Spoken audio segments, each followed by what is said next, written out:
বন্ধুসকল আজি মই এটা বইল মাছৰ ৰেচিপি আপোনালোকলৈ লৈ আহিছোঁ।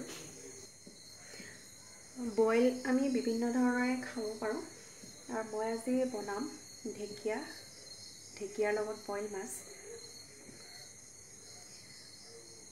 লগত নেমু দিম, জালুক, নহৰু, আদা। খুব টেষ্টি ৰেচিপি হয়। এতিয়া যিহেতু অলপ ঠাণ্ডাটো পৰিছে, ঠাণ্ডাটোৰ লগত যে আমি ৰেচিপিটো বনাই খাব পাৰোঁ। খুব টেষ্টি আৰু হেল্থি ৰেচিপি হয়। তেন্তে আমি ভিডিঅ'টো আৰম্ভ কৰোঁ আৰু কেনেকৈ বনাওঁ চাওঁ আহক। এখন কেৰাহী পাতি লৈছোঁ। কেৰাহীত মই জোখমতে পানী দিলোঁ। পানী দি সেয়া অকণ উতলিবলৈ দিছোঁ। এয়া আদা টুকুৰা টুকুৰকৈ কাটি লৈছোঁ।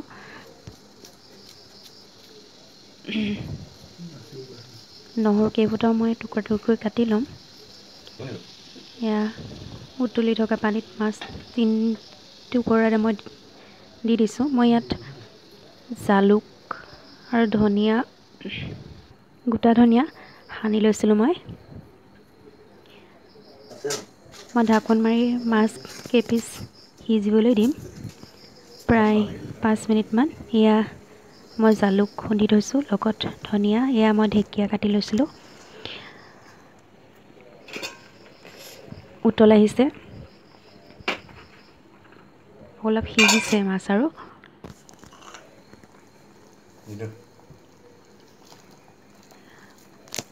কাটি থোৱা ঢেকীয়াখিনি মই দি দিলোঁ।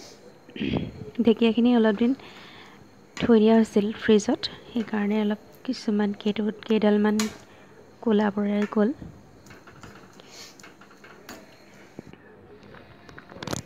পিঁয়াজটো অপশ্যনেল হয়। মই পিঁয়াজ কেইটুকুৰামানো কাটি দি দিলোঁ তাতে।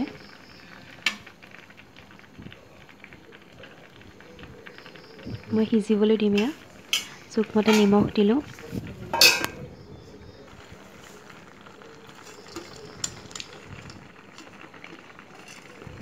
এতিয়া অলপ দেৰি সিজাৰ পিছত ঢেকীয়াখিনিও যেতিয়া সিজিলে, মই ইয়াত জালুকখিনি দি দিলোঁ।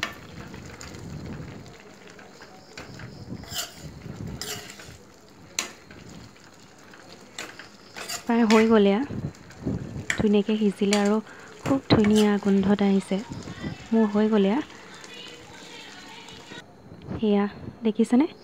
আপোনালোকে বনাই চাব, খুব হেল্থি ৰেচিপি হয়। আৰু বনাই খাই মোক জনাব কেনেকুৱা হয়। যদি ভিডিঅ'টো ভাল পালে তেন্তে লাইক কৰিব, শ্বেয়াৰ কৰিব, ছাবস্ক্ৰাইব কৰিব। Thank U.